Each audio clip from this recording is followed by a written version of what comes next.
मागे आपण बघितलं की द्वापार युगाचा समारोप भगवान कृष्ण करत असताना परमात्मा जेव्हा एखादी गोष्ट संपवण्याचा प्रयत्न करतो, म्हणजे समारोप करण्याचा प्रयत्न करतो ना, त्यातच दुसऱ्याचा जन्म त्याचा ठरलेला असतो. तर तो लय करत नाही, पुन्हा त्यात नवीन एक ठेवतो.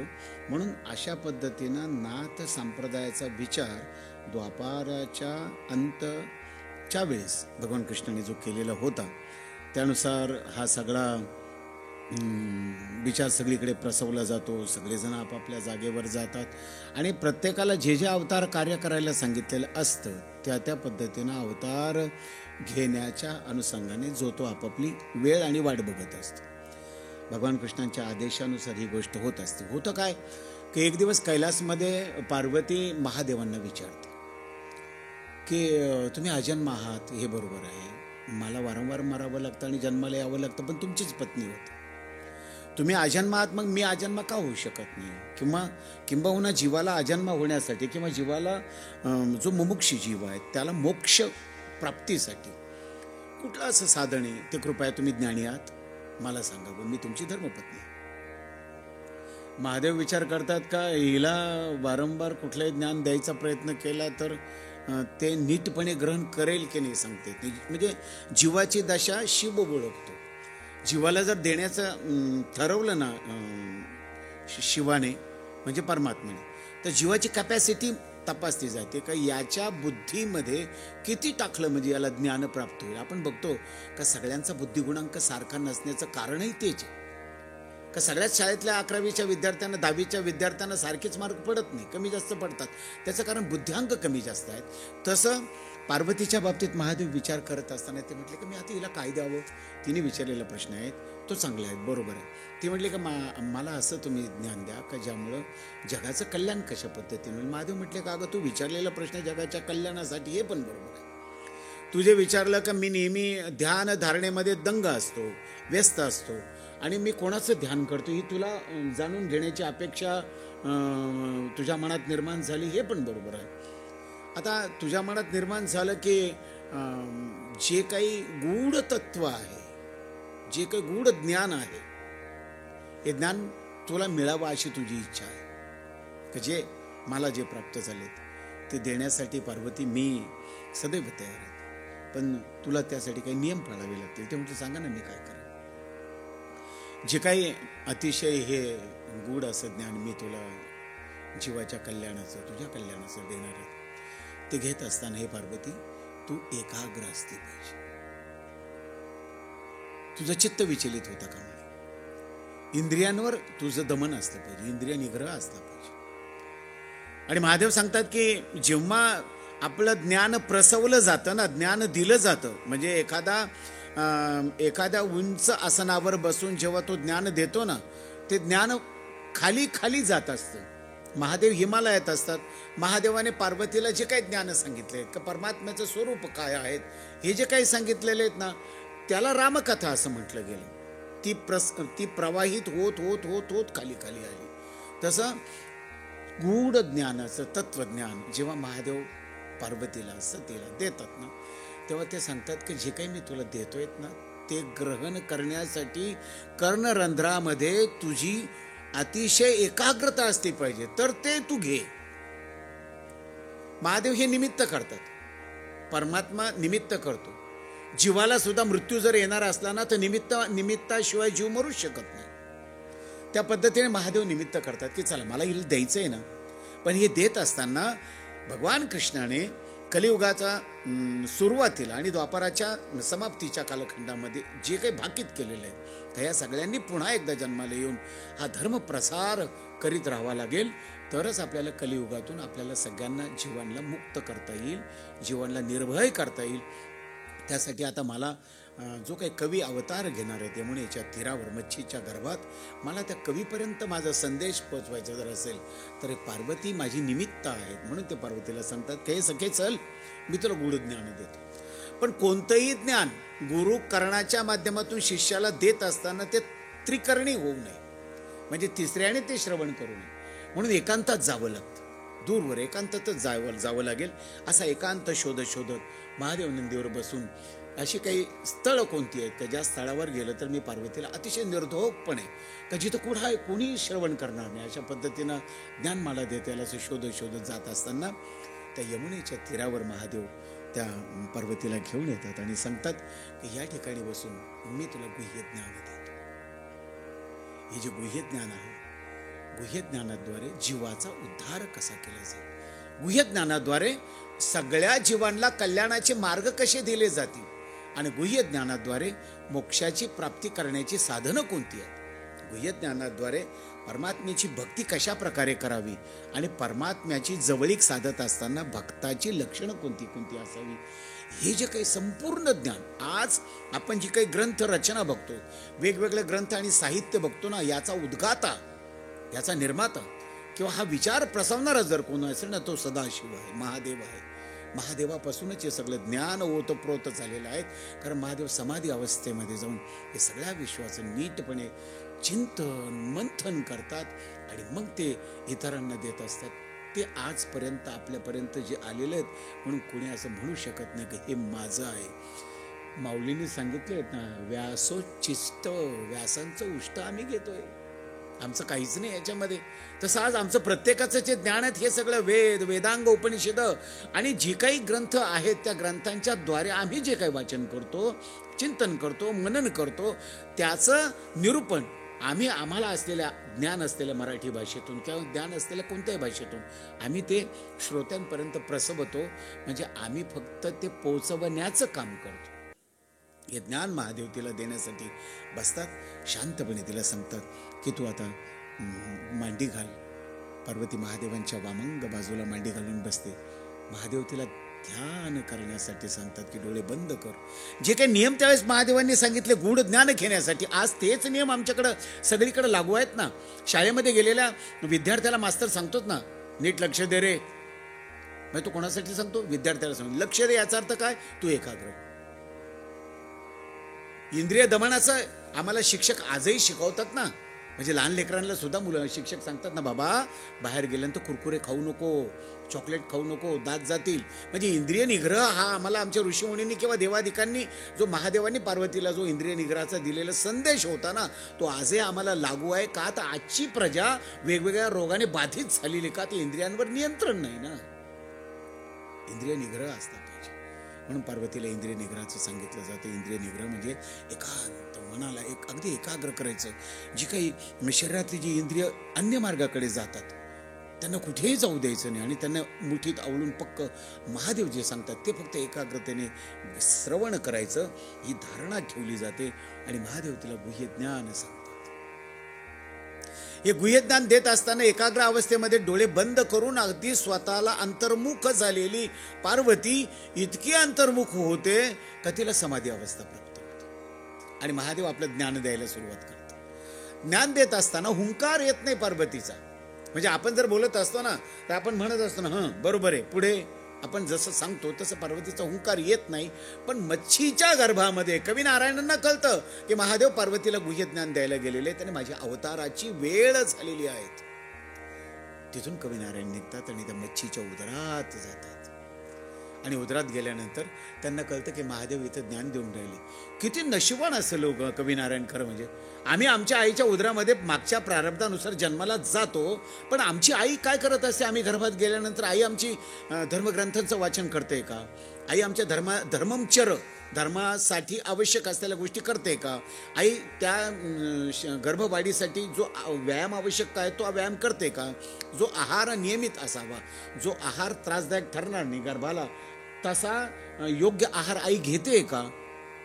हे आम्हाला मच्छिंद्रात त्या गर्भात गेलेत ना, त्यावरून लक्षात येतं का जे जीव गर्भात जन्माला आलेले आहेत त्यांना जो गर्भ संस्कार झाला ना, त्या संस्कारावर त्याचं दिव्यत्व अवलंबून होते. मच्छिंद्रात आम्हाला सांगतात. मच्छिंद्रात कोणाच्या गर्भात गेले याला महत्व नाहीये, परंतु ज्या गर्भात गेल्यानंतर त्या गर्भात काय संस्कार मच्छिंद्रनाथांना मिळाला, तो सगळ्यात पहिले संस्कार मिळाला तर गुह्य ज्ञान मच्छिंद्रनाथांना मिळालं. जीव श्रवण करत असतो. लहान मूल बघा, जन्माला आल्यानंतर त्याच्या पुढे असं टाळी जर वाजवली तर ते त्या दिशेला बघतं. लहान मुलांना दूरवरचे आवाज ऐकायला येतात. ते श्रवण करत असते, त्याची ग्रॅस्पिंग कपॅसिटी असते, सारखा आवाज खेचत असतं. तसं मच्छिंद्रनाथ जे काही गुह्य ज्ञान चाललेले ते ऐकत ऐकत येतात आणि ते इतकं सुंदर ज्ञान मच्छिंद्रनाथांना त्यावेळेस मिळाल्यानंतर इतके आनंदित होतात की त्या आनंदात ते बघतात की जसं काही विचारलंय त्यांनी बरोबर आहे का, तेव्हा मच्छिंद्रनाथ आतून हुंकार देतात की हो बरोबर आहे, हो हो. आणि हा हुंकार महादेवांना मिळत गेल्यानंतर महादेवांना असं वाटतं की पार्वतीच हुंकार देते.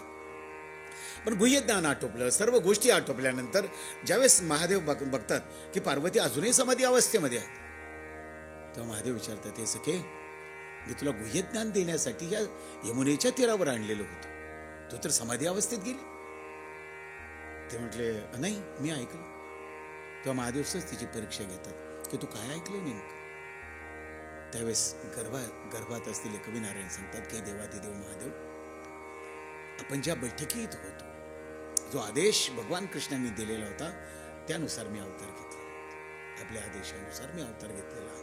आणि तुम्ही जे ज्ञान दिलेत माझ्या मातेला, ते ज्ञान मी सगळं ग्रहण केलेलं असल्यामुळे हे ज्ञान मला पुढच्या माझ्या जन्मानंतर माझ्या सगळ्या पुढच्या कार्याला ते उपयोगाला येणार असल्यामुळे मी तुमचा मनोमन आभारी आहे, असं म्हणून ते महादेवांचा आभार मानतात. आणि महादेवाला सुद्धा संतोष पावतो की वा का कवी, तू अवतार घेतलाय मच्छीच्या बुटी. कवी, मी तुला आशीर्वाद देतो की तू ज्यावेळेस जन्म घेशील ना, त्यावेळेस तू माझ्याकडे येशील आणि आल्यानंतर मी तुला पुढच्या मार्गाची योग्य दिशा अशी दाखवेल. मी तुला आता आशीर्वाद देतो. आणि महादेव पार्वतीला घेऊन निघून जातात.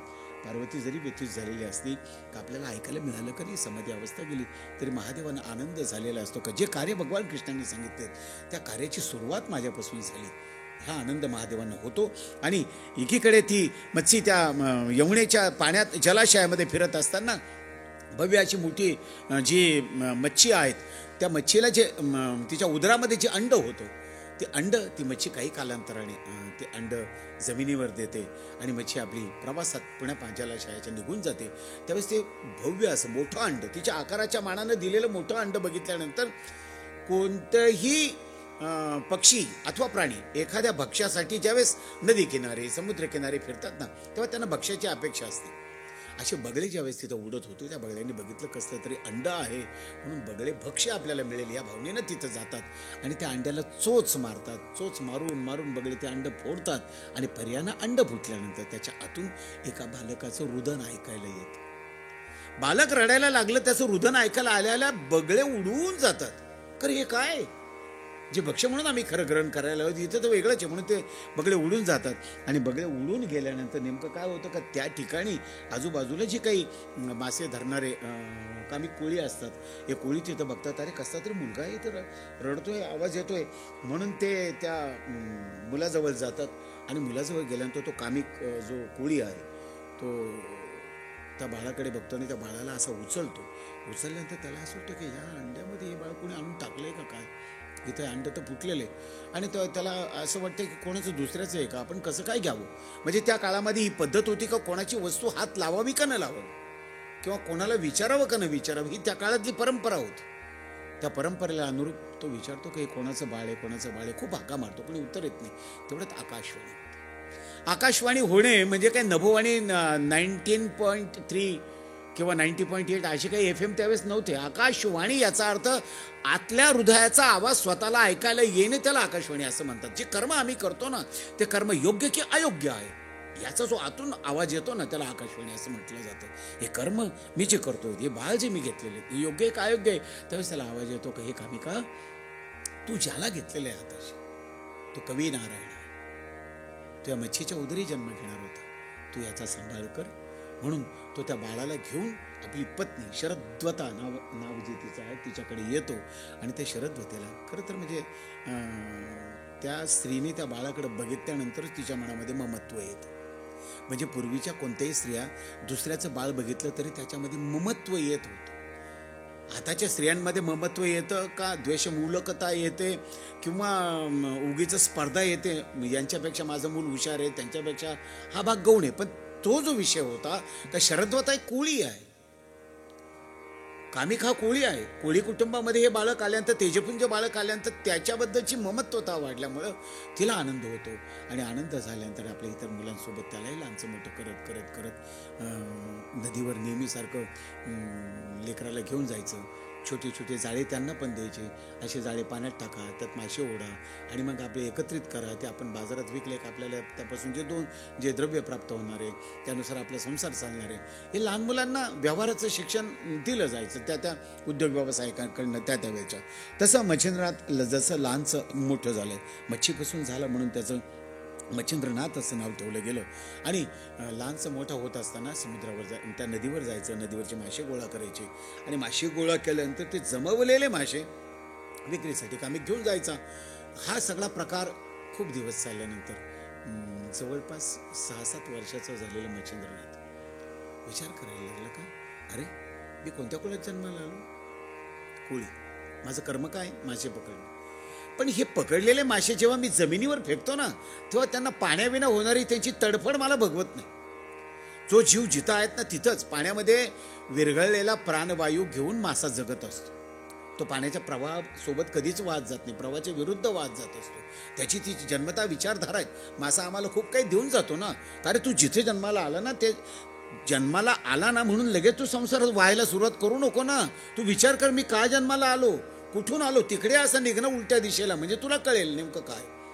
हा विचार जेव्हा आम्हाला मासा देतो ना, तेव्हा तो विचार करतो का रे याची तडफड मला बघ. पाण्याच्या बाहेर फेकलेल्या माशांना जर प्राणवायू नाही मिळाला, श्वास हा मिळाला नाही, तर ते मरून जातील. तडफड बघवत नाही. आणि न बघितल्यामुळे कामिक जेव्हा दुसरं जाळं तिथं नदीत टाकायला जातो तेव्हा महामच्छिंद्र टोपली त्या माशांना भरतून पाण्यात फेकून देतो.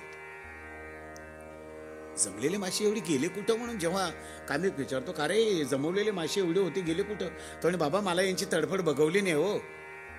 लहान लहान मोठे मोठे मासे असे जमिनीवर आपटायचे, त्यांना ते श्वास घेता येत नव्हता, ते मृत्यूच्या जवळ जात होते. मला त्यांची तडफड बघवली नाही ना, कारण त्या कुळातून मच्छिंद्रनाथ आलेला असल्यामुळे त्याला कणव होती, त्या कुळाची कणव. किंबहुना सर्वच प्राणी मात्रांबद्दलची दया आणि भूतदया असलेला जो साधुत्व विचार त्याच्या जन्मासोबत महादेवाच्या विचारापासून आलेला होता ना, तो त्याला ते प्रेरक करीत असावा का उचलायला टाक पाण्यात. परिणाम काय झाला की बापाला राग आला. आणि राग आलेल्या त्या कामिकाने त्या मच्छिंद्रनाथाच्या नाही अशी एक मुस्काळात लावली का तू अशा पद्धतीनं जर करत राहिला तर दिवस दिवस मी जाळं किती टाकत राहिलो तरी एक मासा आपल्याला विक्रीला नेता येणार नाही, मग संसार चालणार कसा.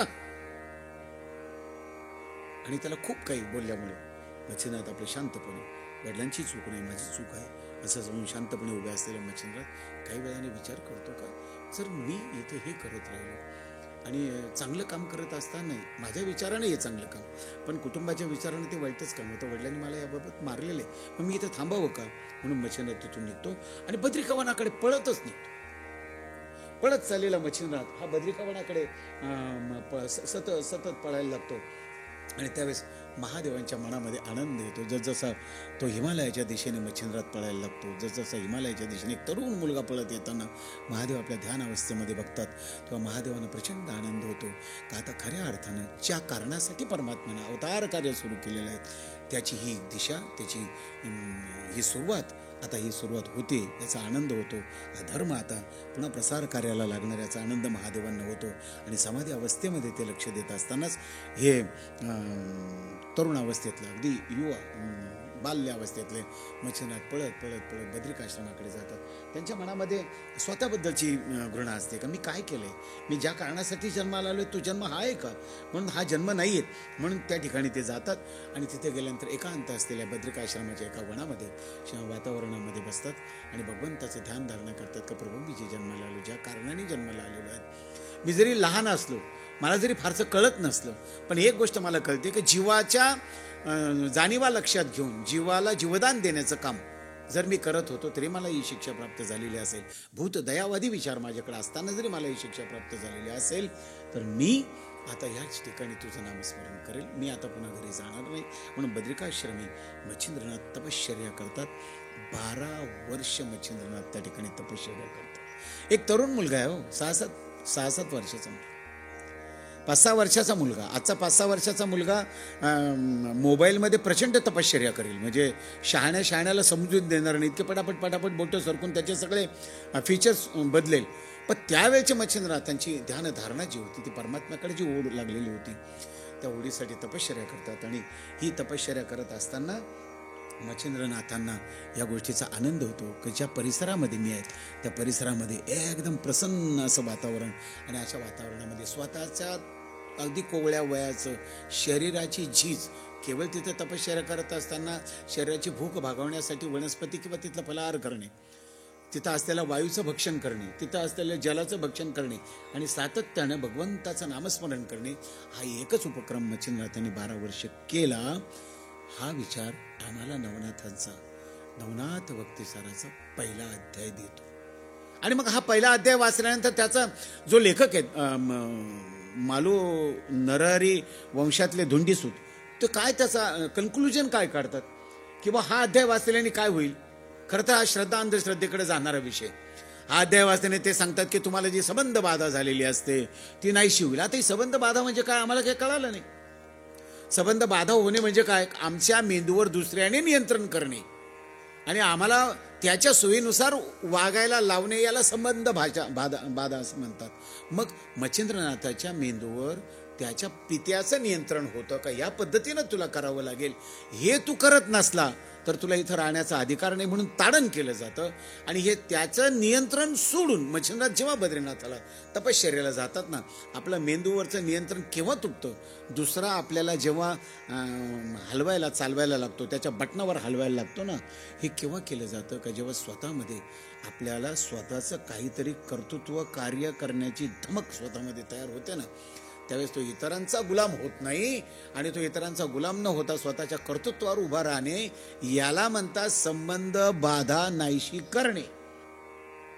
ही संबंध बाधा नाहीशी करणे म्हणजे स्वतःच्या कर्तृत्वावर उभं राहून दिव्य असं ज्ञान आपल्या स्वतःच्या कुटुंबाला उपलब्ध करून देणे, ही संबंध बाधा ह्या नवनाथ भक्तिसाराच्या पहिल्या अध्यायाच्या माध्यमातून आपल्याला प्राप्त होते. म्हणून या ठिकाणी हा पहिल्या अध्यायाचा विचार आपल्यापुढे जात असताना मी आपल्याला दुसरा अध्याय सांगितला पाहिजे. तर दुसऱ्या अध्यायामध्ये या नाथ संप्रदायाचा विचार जो आला तो इतका व्यवस्थित आला की नाथ त्या ठिकाणी कोणी पहिले चिंतनाला गेले, ते मच्छिंद्रनाथ. कुठे गेले, बद्रीनाथला गेले. कशासाठी गेले, तर स्वतःमध्ये परिवर्तन व्हावं. मी कशासाठी जन्माला आलेलो आहे, स्वतः मारलं म्हणून, वडिलांनी मारलं म्हणून रागाराग निघून गेलेला मुलगा नाही हा. आपल्याकडे वडिलांनी आपल्या मुलाला जर समजा मार्क कमी पडले तर ते मुलगा रागाराग निघून जातं. कधी कधी ते भ्रमित जर झालं तर आत्महत्याही करतं, मला मार्क कमी पडले म्हणून मारलं. पण ह्या विचाराने मच्छिंद्रनाथ प्रेरित नाही झाले. ज्यावेळेस मारलं गेलं त्यावेळेस मच्छिंद्रनाथांनी स्वतःला विचारलं की मी कशासाठी जन्माला आलेलो होतो, माझं कर्तव्य काय होतं. मी जर जगाच्या कल्याणासाठी जन्माला आलेलो होतो आणि हे जीव जे तडफडत होते यांचं कल्याण व्हावं ही मी अपेक्षा करत होतो, तरी जर मला ह्या संसार सृष्टीमध्ये असा त्रास होत असेल तर मी परमात्म्याला शरण गेलं पाहिजे. म्हणून ते बद्रिकाश्रमी तपश्चर्या करतात. 12 वर्ष जे तप चालतं त्या तपाच्या धारणेनुसार महादेव गुरु दत्तात्रयांना सांगतात, अरे बाबा, आपली जी बैठक झालेली होती त्या बैठकीमध्ये जे ठरलेलं होतं तर कविनारायणाने पहिला अवतार घ्यावा, नाथ संप्रदायाचे आपल्याला सुरुवात करायची असल्यामुळे असं कविनारायणाचा अवतार झालेला आहे. आणि हा कवी या बद्रिकाश्रमी तपश्चर्याला आलेला असल्यामुळं त्याचा आपण भेट घेणं गरजेचं आहे. म्हणून दत्तात्रय एक दिवस फिरत महादेवाकडे येतात आणि महादेवाकडे आल्यानंतर ते विचार करतात की चला आता अनायासे मी तुमच्याकडे आलोच आहे तर जरासं आपण फिरून येऊया. म्हणून ते दोघंही त्या सगळ्या परिसरामध्ये फिरतात. कोणता परिसर येतो का, सगळा हिमालयाचा परिसर. आणि या हिमालयाच्या परिसरामध्ये दोघंही फिरत असताना नेमके ते अशा ठिकाणी येतात का जिथे मच्छिंद्रनाथ तपश्चर्या करत असतात. 12 वर्षाचा काळ म्हणजे आज 17-18 वर्षाचा तरुण मुलगा त्यांच्या समोर दिसतो.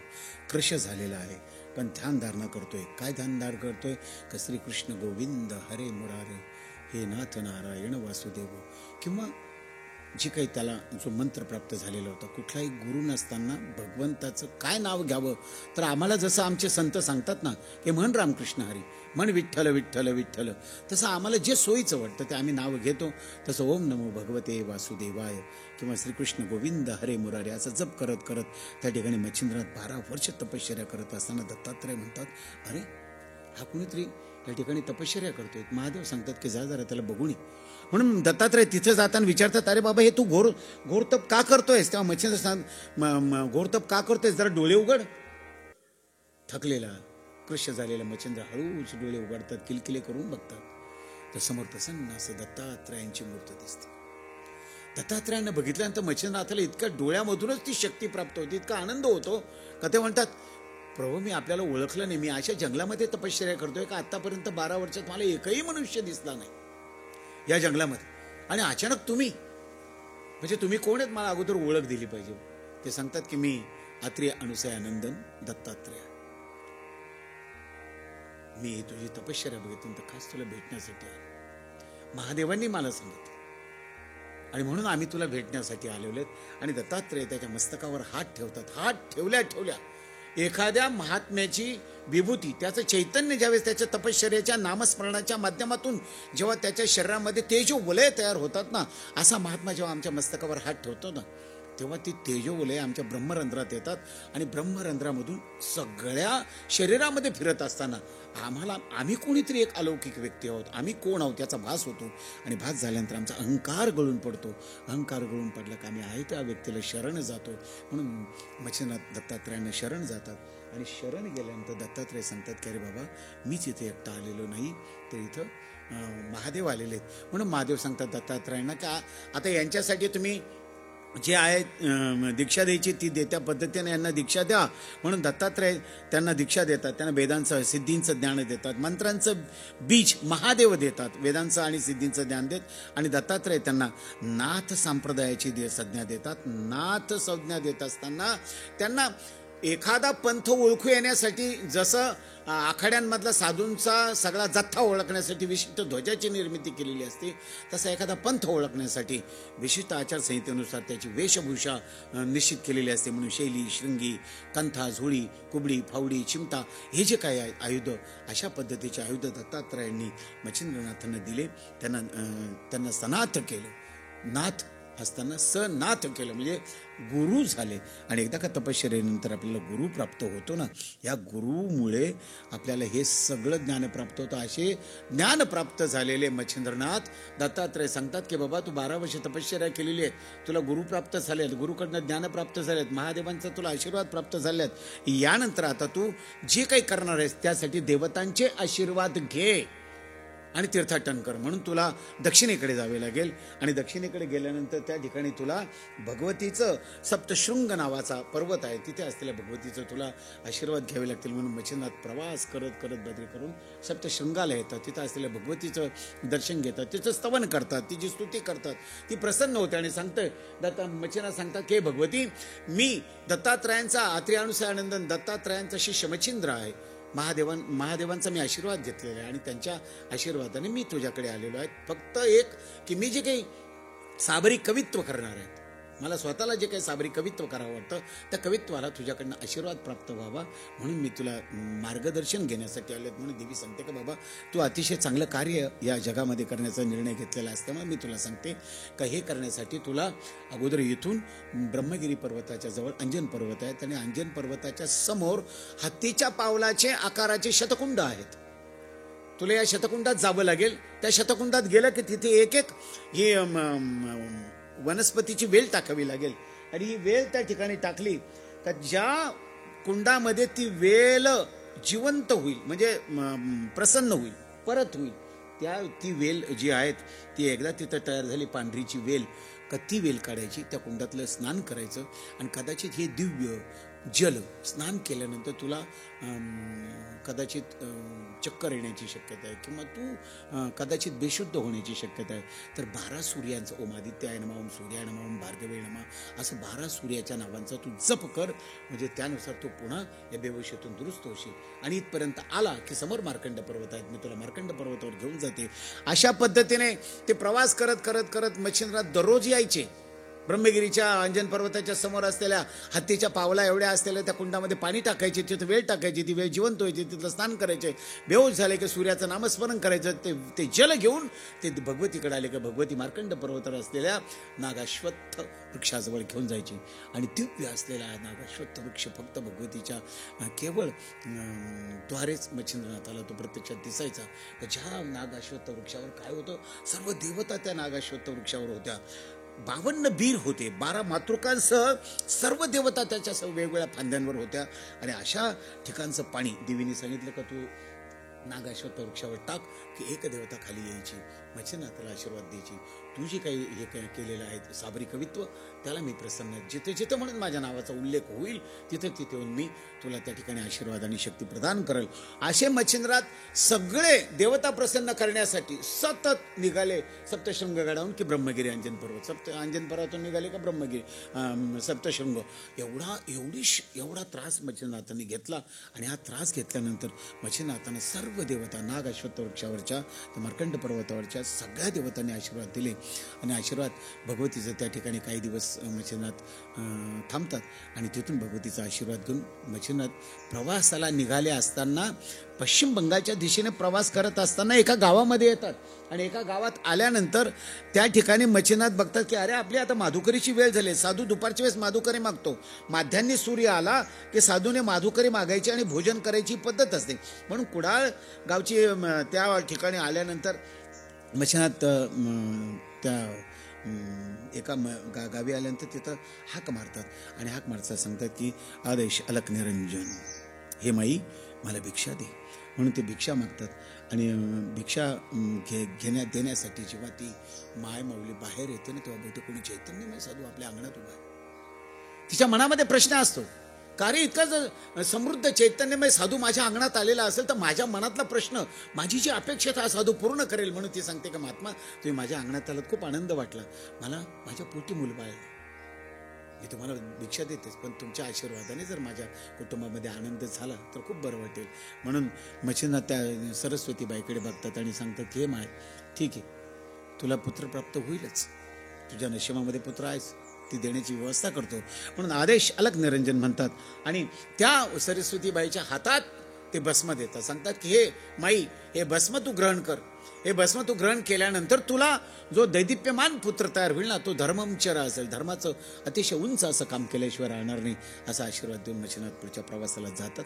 मिळालेलं भस्म स्त्रियाच त्या, कोणत्याही गोष्टीचं जे मिळालेलं असतं ना, स्त्रियांनी आपल्याला मिळालेलं गुह्यज्ञान इतरांना सांगू नये, हा काम व्यवस्था असताना सुद्धा या नेहमी इतरांना सांगतच राहतात. हे बघा माझ्याकडे येत, माझ्याकडे येत, माझ्याकडे, असं कौतुक करत असताना ती जेव्हा आजूबाजूच्या स्त्रियांना सांगायला लागली ना, असा कोणीतरी कानफाडा बो आलेला होता, त्यांनी मला असा भस्म दिलेला आहे, आणि हा भस्म दिलेला असताना मी हा घेतला तर मग माझं असं होणार आहे. तेव्हा त्या बाकीच्या बायका म्हणायला लागल्या का हो, असं जर केलं ना तर हा काय करेल, हा तुला कुत्रं मांजर बनवेल आणि तुला इथून घेऊन गेल्याशिवाय राहणार नाही. परिणाम, ती घाबरून जाते. या साधूंमध्ये एवढी ताकद आहे. शिंगी शैली कांता जुळी कान फाडलेले हे साधू, जर यांच्यामध्ये एवढी ताकद असेल आणि एखाद्या माणसाचं मांजर कुत्रं करत असेल, ते भस्म खायला नकोच. म्हणून ती ते भस्म त्या उकिरड्यावर टाकून देते. आणि उकिरड्यावर टाकून दिल्यानंतर ती आपल्या घरात येते आणि आपलं नित्यकर्म तिचं सुरू होतं. धोंडी सूत मालू नरहरी वंशातल्या या ग्रंथकर्त्याने दुसऱ्या अध्यायाला या ठिकाणी विश्रांती दिलेली आहे. आपण पुढे तिसऱ्या अध्यायाकडे जाऊ.